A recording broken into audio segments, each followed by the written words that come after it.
이스라엘 백성들이 하나님과의 그런 언약 관계를 맺고 하나님의 백성이 되었지만 사실은 그들의 삶의 방식을 보게 되면 이방 사람들과 별반 다를 게 없습니다. 그러다 보니까 사사기를 쭉 보게 되면 범죄하고 또 타락하고 그래서 징계를 받고 회개하고 또 그렇게 구원을 받는 이런 어떤 패턴들이 계속 반복이 됩니다. 그런데 이제 문제는 이런 악순환의 패턴이 이스라엘 백성들에게만 나타나는 것이 아니라 지금 이 시대를 살아가는 우리에게도 나타난다는 거예요. 눈에 보이지는 않지만 우리 마음속에 가나안의 우상보다도 더 강력하게 우리를 붙잡고 있는 것들이 있습니다. 그 당시 사람들처럼 우리도 세상의 그런 유혹들, 세상의 시험에 계속 넘어져요. 그리고 또 무엇보다도 반복적으로 걸려 넘어지는 돌부리가 우리에게도 있다는 거예요. 이스라엘 백성들은 우상 숭배였지만 우리는 우리에게 연약한 부분이 있거든요. 그런 것들 때문에 계속 그 죄의 악순환에서 그 돌부리가 되어서 계속 넘어지게 된다는 거예요. 여전히 세상에 대해서 두려워하고 걱정하고 우리는 불안해합니다. 어떻게 하면 이런 악순환의 패턴이 선순환의 패턴으로 바뀔 수 있을까요? 오늘 말씀을 통해서 이러한 부분들을 함께 묵상해 보기를 원합니다. 먼저 1절부터 5절까지의 말씀을 보시겠습니다. 1절을 보게 되면요. 그 후 이스라엘 자손들은 여호와께서 보시기에 악한 일을 저질렀습니다. 이렇게 되어 있습니다. 그 후라고 시작이 되는데요. 이스라엘 백성들이 죄를 지어서 이제 하나님께 징계를 받아서 바로 그 전 내용이 가나안의 하솔 왕 야빈에 의해서 굉장히 20년 동안 고통을 받거든요. 핍박을 받거든요. 그래서 하나님께서 그들이 하나님께 간절히 부르짖으니까 드보라를 세워주시고 바락을 세워서 다 물리쳐줘요. 그 이후로 40년 동안 평화를 누립니다. 아무런 전쟁 없이 평화롭게 살아갑니다. 그렇게 40년 동안 별다른 전쟁도 없이 태평 세월을 보내다가 그 후에 또다시 이스라엘 백성들이 하나님 보시기에 악한 죄를 저질렀다는 거예요.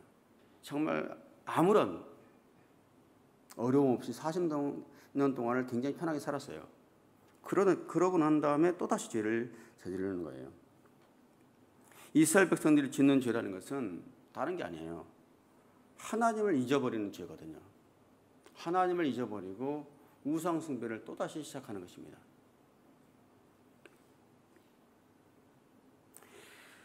가나안에는 바알 신이 있죠. 가나안에 잡종이 여러 가지 신들이 있어요. 그런 것들을 하나님처럼 여기고 또 살고 있는 거예요. 이런 우상 숭배의 죄 때문에 이스라엘 백성들에게 또다시 고난이 찾아옵니다. 그래서 하나님께서 7년 동안이나 미디안 족속에게 또 넘겨줍니다. 그래서 40년 동안이나 하나님의 그런 편안한 보호의 손길에 있다가 또 7년이라는 세월 동안 미디안 족속에 약탈을 당하게 되는 거예요. 당시에 미디안 세력들이 본토 이스라엘보다 더 강력했습니다. 그래서 미디안 족속들이 아예 가나안에 들어와서 살게 된 거예요. 사실은 거의 살다시피 했습니다. 근데 미디안 족속들이 어떤 족속인지를 좀 알 필요가 있는데 창세기 25장 1절과 2절을 보시면요. 이렇게 돼 있어요. 아브라함이 사라가 죽고 난 다음에 다시 아내를 얻어요. 아브라함이 사라가 죽고 난 다음에 혼자 산 게 아닙니다. 그 뒤에 또 아내를 얻어서 결혼을 해요. 그녀의 이름이 그두라라고 되어 있어요. 그두라. 그래서 그두라는 아브라함과의 관계 속에서 시므란, 또 욕산, 무단, 미디안, 이스박, 수아를 낳았다고 되어 있어요. 결국에는 미디안도 아브라함의 후손인 거예요. 그래서 사사기 시대도 그렇고 남북 이스라엘 왕조 시대도 그렇지만은 결국에는 아브라함의 후손들과의 싸움이에요. 그리고 이삭과 이스마엘 자손들의 싸움이고 그렇습니다. 하나님께서 타락한 이스라엘 백성들을 이제 미디안 족속에게 넘겨줘서 7년 동안이나 철저하게 약탈을 당하게 합니다. 그래서 미디안이 이스라엘보다도 강해서라기보다는 이스라엘이 또 하나님을 저버리고 죄를 지으니까 미디안 족속에게 넘겨주게 되죠. 그래서 미디안 족속을 징벌의 도구로 삼아서 이스라엘 백성들을 철저하게 약탈하도록 허락하시는 것이죠. 이렇게 약탈이 너무 심하니까 이스라엘 백성들은 산속에다가 피난처, 동굴을 만들어 놓고 살았어요.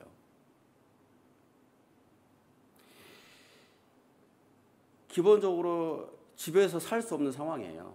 들에다가 곡식을 둘 수가 없어요. 너무나 약탈이 심하니까. 그래서 산속에다가 자연동굴이나 또 인공동굴을 만들어서 굴을 파가지고 구멍을 파서 거기다가 식량을 저장해 놓고 저장 창고로 삼았던 거예요. 그리고 이스라엘 백성들도 그곳에 가서 도피해서 살았던 거예요. 가족들을 데리고. 그 상황을 보면 얼마나 그 당시에 수탈이 심했을까를 짐작해 볼 수가 있죠. 멀쩡한 집을 놔놓고 산속에 들어가서 살아야만 했고 또 곡식들을 집에다가 두거나 저장할 수가 없고 산속에다 다 동굴, 굴은 굴들을 다 파서 그다 저장해 놓고 살았으니까 굉장하게 심한 수탈이 있었다는 것을 알 수가 있습니다. 하나님은 우리의 피난처시고 요새시고 방패시라고 하시죠. 그렇지만 우상 숭배를 하는 이스라엘 백성들에게는 더 이상 하나님이 방패가 되어주지 않으셨어요. 피난처가 되어주지 않으셨습니다. 3절을 보시면요. 3절을 보시면 씨를 뿌릴 때마다 미디안 사람과 아말렉 사람과 동쪽 지방의 사람들이 공격해 왔다고 되어 있습니다. 좀 PPT를 좀 보시면 좋겠는데요. 여기 보게 되면은 저 위쪽에 팔레스타인, 이스라엘 지역이죠. 빨간 부분이요. 그리고 미디안이라든지 암몬이라든지 모압, 에돔, 아말렉이 그렇게 공격을 계속 해왔습니다. 원래 미디안 족속들은 밑에 있는 아라비아 반도 쪽에가 있었는데 위쪽까지 올라와 살았던 것이죠. 그래서 계속해서 이스라엘을 공격하는 족속들이었습니다. 특별히 저기 아말렉이라고 되어 있는 곳이 있는데 아말렉 족속들은 이스라엘 백성들이 이제 출애굽하고 난 다음에 이스라엘 백성들을 뒤에서 공격하기도 하고 계속 끊임없이 괴롭히는 민족이었습니다. 그래서 하나님께서 아말렉 족속을 내가 대적해서 싸우겠다고까지 하셨거든요. 그래서 아말렉은 뭐 사울 시대라든지 다윗 왕 시대 때도 끊임없이 이스라엘을 괴롭힙니다. 그러고 난 다음 히스기야 왕 때에 가서 전멸을 당하게 되는 거거든요. 저렇게 이제 계속해서 여러 족속들에 의해서 공격을 받고 굉장히 어려움을 당하게 됩니다. 그 중에서도 특별히 미디안 족속이 중심이 돼 주도적으로 이스라엘 백성들을 괴롭혔다고 오늘 말씀에 기록이 되어 있습니다. 4절 말씀에 보면은 심지어 이스라엘 땅에 들어와서 아예 진을 치고 가사에 이르기까지 농산물을 다 망쳐놨다고 되어 있어요. 이스라엘 땅에 양이나 소나 나귀뿐만 아니라 양식을 아무것도 남겨두지 않았습니다. 메뚜기 떼처럼 몰려와서 이스라엘 땅에 들어와서 살았던 것이죠. 이방 민족들이 아예 그 땅에 들어와서 텐트를 쳐놓고 마음 놓고 그냥 약탈한 거예요, 사실은. 이렇게 인근 종족들에 의해서 약탈이 이스라엘 팔레스타인 북부 지역으로부터 시작해서 남서쪽에 블레셋 밑에 있는 지방까지 다 수탈을 했습니다. 이제는 이스라엘 땅이 이스라엘 백성들의 삶의 터전이 아니라 미디안 족속들의 삶의 어떤 근거지가 되어버렸습니다. 이런 상황이니 이스라엘의 식량이라든지 가축이 남아 난리가 없죠. 눈에 띄는 것들은 모조리 수탈당하고 또 집이나 들이 만시장이 돼서 주거지를 떠나서 산으로 도망쳐서 살 수밖에 없었습니다. 너무 삶이 이제 피폐해진 것이죠. 방금 전에 제가 지도를 보여드렸는데요. 이 그림을 보면서 저는 이런 생각을 해봤습니다. 하나님이 나의 주인이 되지 않으면 우리의 삶에도 여러 가지 근심과 걱정들을 하게 되지 않습니까? 근데 그 근원이 뭐냐면 내 삶에 내 마음속에 사탄과 마귀가 들어와서 진을 치고 사는 거예요. 사사기가 보여주는 영적인 그림, 영적인 지도, 지형은 하나님을 나의 주인으로 삼고 왕으로 삼게 되면 하나님 나를 다스리는 그런 삶을 우리가 영적인 건강하게, 영적으로 건강하게 축복된 삶을 살 텐데, 하나님을 거부하는 순간 내 삶의 주인이 누가 되느냐? 온갖 두려움과 걱정, 근심을 주는 사탄 마귀들이 내 안에 들어와서 진을 쳐서 내 삶을 약탈하고 숙탈하고 내 삶을 피폐하게 한다는 거예요. 하나님과 이방신과의 싸움이에요. 나의 주인이 하나님이냐, 나의 주인이 사단이냐. 그렇죠? 남북 왕조 시대도 마찬가지입니다. 결국에는 하나님을 섬기지 못하니까 이방 사람들, 아시리아가 여러 바벨론이 들어와서 그 땅을 짓밟잖아요. 그 땅의 주인 노릇을 하잖아요. 그래서 우리가 사사기를 통해서 우리가 배울 것은 하나님을 주인으로 삼는 삶을 살아야 됨을 다시 한번 깨닫게 됩니다. 여러분, 이런 상황까지 되면 우리 인간들이 어떻게 되겠습니까? 그때 하늘을 보지 않겠습니까? 지금까지 내가 주인으로 삼았던 것들이, 우상들이 나를 구원해내지 못하는구나. 내 삶 가운데 나를 구출해내지 못하는구나. 깨닫게 되는 거예요. 진정한 하나님이 누군지를 이제 알게 되는 것이죠. 이렇게라도 아무런 삶의 소망이 없고 기대가 없을 때라도 우리의 환경을 쳐다보는 것이 아니라 하나님을 바라보게 될 때, 하나님을 쳐다본다면 그래도 소망이 있는 것입니다. 그래도 희망이 있는 거예요. 하나님을 바라보는 그 순간부터 그 모든 문제 해결이 시작되는 거예요, 사실은. 하나님은 그때까지 기다리시는 거죠. 이집트에서 이스라엘 백성들이 수많은 고통을 당했습니다. 노예 생활을 했습니다. 왜 그런 환경을 하나님께 허락하셨을까요? 하나님을 쳐다보지 않으니까. 그런 환경을 줘야만이 하나님을 바라보니까 그런 어려움을 주는 거죠. 그렇지만 그때서라도 하나님께 부르짖고 하나님을 바라본다면 하나님께서 구출하기 시작하는 것이에요. 그때부터 일하기 시작하시는 것이죠. 그래서 우리는 우리의 지혜와 힘이 아니라 우리의 모든 환경을 주관하고 계시는 하나님께 늘 시선을 두고 우리의 진정한 힘이 되시고 능력 되시는 하나님을 우리의 왕으로 삼고 나아가는 저와 여러분들이 되시기를 예수 그리스도의 이름으로 축복합니다. 삶의 터전이 이 지경이 되니까 이제 이스라엘 백성들이 하나님을 바라보기 시작합니다. 그래서 다음으로 6절에서 10절까지의 말씀인데요. 6절만 함께 읽겠습니다. 미디안 사람들 때문에 이스라엘은 매우 가난해졌습니다. 그러자 이스라엘 자손들은 여호와께 부르짖었습니다. 미디안 사람들 때문에 남는 게 하나도 없어요. 다 수탈당하고 약탈당하고 가난할 대로 가난해졌습니다. 아무런 장도 할 수 없는 상황이 됐어요. 그제서야 자신들의 죄를 회개하고 하나님을 지금 찾게 되었다고 되어 있습니다. 삶에 문제가 있어야 우리가 하나님을 찾죠, 사실은. 평안하고 지낼 때, 정말 모든 것이 잘 될 때 하나님을 바라보고 하나님과 정말 영적인 좋은 관계를 유지하면 좋을 텐데 우리 인간들이 죄성이 많은 인간인지라 그렇지는 못합니다. 그렇지만 이런 고난 속에서라도 하나님을 바라보게 되면 하나님께서 이제 일을 하기 시작하신다는 것이죠.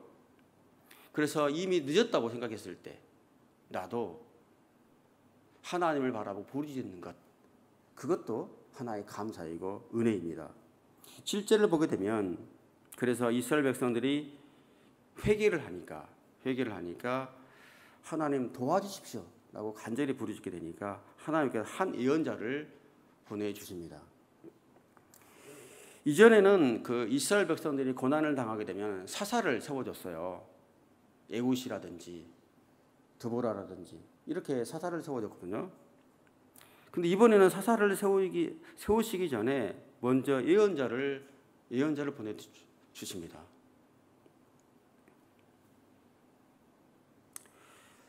예언자는 하나님의 말씀을 대언하는 사람이죠. 그죠? 하나님의 뜻을 전달하는 사람이에요. 왜 예언자를 하나님께서 먼저 보내주셨을까? 우리가요, 현재 고난을 당하고 있을 때 이 문제를 해결해 주는 것도 중요하죠. 이 문제를 해결을 받는 그 결과도 중요해요. 그렇지만 더 중요한 것은 왜 우리가 이런 고통을 당하지? 그 이유를 아는 게 더 중요할 것입니다.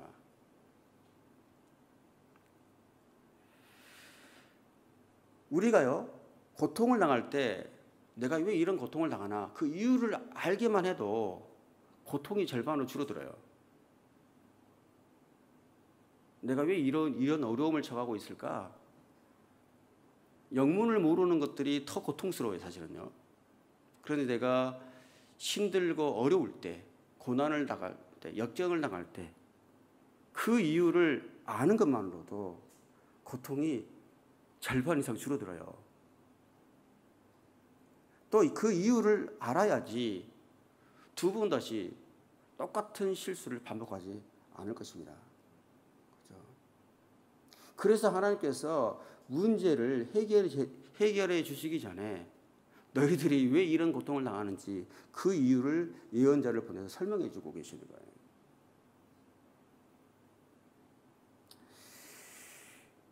그래서 누군가가 우리에게요, 어떤 조언을 해 주시는 것은 정말 감사한 일이에요. 이스라엘 백성들도 너무나 많은 죄를 저질렀고 실수를 했어요. 우상숭배를 했어요. 그럼에도 불구하고 하나님께서 예언자를 보내주시고 이렇게 하나님께서 그 뜻을 전달하는 것은 이스라엘 백성들이 하나님의 백성이기 때문에 그렇죠. 하나님의 사랑하는 사람들이기 때문에 그렇죠. 하나님의 관심이 있는 사람들이기 때문에요. 우리도요, 우리에게도 누군가가 조언을 해주시는 것은 나에 대한 관심이기 때문에 그렇습니다. 그렇기 때문에 조언을 해주실 때는 감사함으로 받으면 됩니다.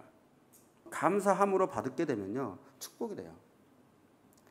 저도 이제 가끔 가다가 우리 성도님들이 조언을 해주실 때가 있어요. 근데 저는 정말 진심으로 감사하게 받아요, 사실은. 감사합니다. 왜냐하면 부모님 같은 마음으로 자식이 잘 되기를 원하는 마음으로 부족한 목회자가 좀 더 잘 되기를 바라는 마음으로 조언을 해주시는 거거든요. 그럼 저는 정말로 진실로 감사함으로 받습니다. 그것을 제 마음속에 깊이 저는 새겨요, 사실은. 우리 노경호 집사님께서 요즘에 잘 안 오시는데 저 아버님이랑 연세가 같으세요. 항상 모시고 와서 격려도 해주지만 항상 저에게 덕담으로 또 조언도 해주시거든요. 그럼 너무 감사해요. 저희 아버지가 나에게 이야기해 주신다는 마음으로 저는 받습니다. 사랑이기 때문에, 관심이기 때문에 그렇게 진실로 그런 어떤 감사한 마음을 가지고 또 이렇게 주시는 것이죠. 근데 이것도 조언도요, 사랑의 마음을 가지고 살살해야지 강하게 하면 상처를 받습니다.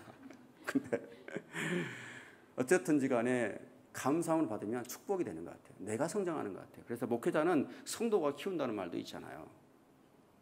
그거를 기쁜 마음으로 받아들이면 됩니다. 예언자가 하나님의 말씀을 이렇게 전합니다. 8절부터 10절까지 함께 읽겠습니다. 시작. 이스라엘의 하나님 여호와께서 말씀하신다. 내가 이집트에서 너희를 인도해내고 너희 사이하던 집에서 너희를 구출했다. 내가 이집트 사람들의 손과 너희를 억압하는 사람 모두의 손에서 너희를 구원해냈으며 너희 앞에서 그들을 쫓아내고 그 땅을 너희에게 주었다. 그리고 내가 너희에게 말했다. 나는 너희 하나님의 여호와다. 너희가 거주하고 있는 땅의 사람들인 아모리족의 신들을 두려워하지 말라. 그런데 너희는 내 말을 듣지 않았다. 말씀과 같이요, 하나님께서는 당시 최대의 강국이었던 이집트에서 비참하게 노예 생활을 하고 있었던 이스라엘 백성들을 끄집어냈습니다. 그래서 자유의 몸이 되게 했고 약속대로 가나안 땅을 주셨죠. 그리고 이방 족속들을 계속해서 수차례 물리쳐 주셨고 또 구원해 주셨습니다. 그리고 아모리 족속을 비롯한 가나안 족속의 신들을 두려워하지 말라고 하나님께서 말씀하셨습니다. 그러나 완악한 이스라엘 백성들이 하나님의 말씀에 순종하지 않습니다. 이방 신들을, 그 땅의 신들을 숭배를 합니다. 여기서 이방 신들을 두려워하지 말라. 이 두려워하다는 것은 다른 말로 하면 경외하다, 숭배하다는 뜻이거든요. 그러니까 이방 신들을 절대 두려워하지 말라는 것은 이방 신들을 절대 섬기지 말라, 이방 신들을 절대 숭배하지 말라는 것이거든요. 근데 이방 신들을 두려워했다는 거예요. 숭배했다는 것입니다. 여러분, 이스라엘 백성들이 왜 출애굽했습니까?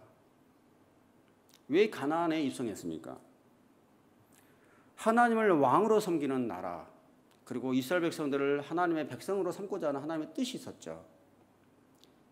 에덴 동산을 처음에 창설했을 때 하나님께서 하나님의 사랑하는 사람을 만들어 놓고 하나님과 인간과의 관계, 하나님이 다스리는 하나님 나라를 만들고자 하는 뜻이 있었지 않습니까? 인간의 죄로 인해서 하나님을 거부하고 죄의 지배를 받아들임으로 인해서 모든 하나님의 꿈들이 산산이 무너지는 것 같았어요. 그렇지만 하나님께서 다시 꿈을 펼치시죠. 약속의 땅인 가나안을 따로 구별하시고 제2의 에덴으로 가나안을 창설하시고 그곳에서 이스라엘 백성들을 하나님 백성으로 삼고 하나님께서 다스리기를 원하셨죠. 하나님의 나라를 다시 세우고자 하는 뜻이 있었습니다. 그런데 이스라엘 백성들을 이집트에서 구출해내서 가나안까지 입성하도록, 가나안에 정착하도록 해놨더니 또 그곳에서 하나님이 아니라 이방 신들을 섬기기 시작한 거예요. 근데 사실 우리 생각해 보면 이스라엘 백성들이 이방 신들을 두려워하고 굴복하는 것은 그것들의 어떤 대적할 능력이 우리에게 없어서가 아니라 진정한 힘이 되시고 능력 되시고 우리의 모든 것 대신 생명의 주관자 되신 하나님을 믿는 믿음이 없기 때문에 그렇습니다. 하나님을 모르기 때문에 이방의 신들을 하나님처럼 여기고 사는 거예요. 하나님을 알지 못하기 때문에 세상의 것들을 하나님처럼 내가 여기고 사는 것이고요. 세상의 것이 하나님처럼 강력한 능력이 있다고 생각하고 사는 것입니다. 지금도 마찬가지예요. 세상 사람들은 말할 것도 없이 우리도 그렇습니다.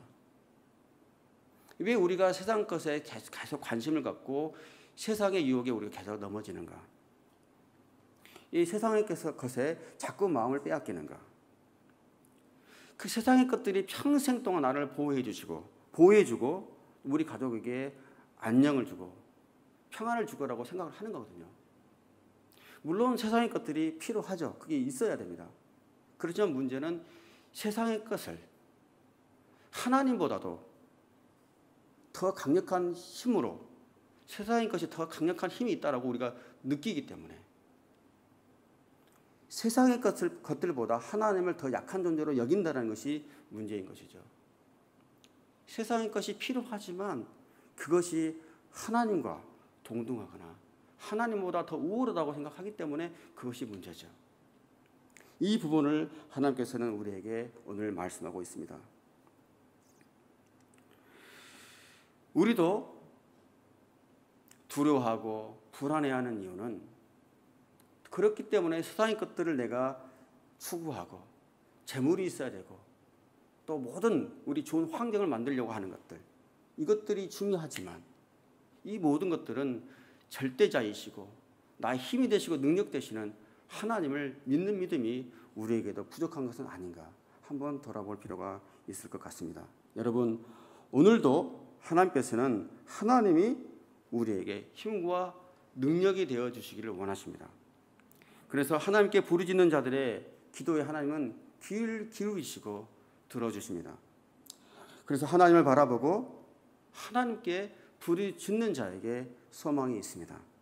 오늘도 우리의 소망 되시고 능력 되시는 하나님을 붙잡고 나아가는 저와 여러분들이 되시기를 예수 그리스도의 이름으로 축복합니다.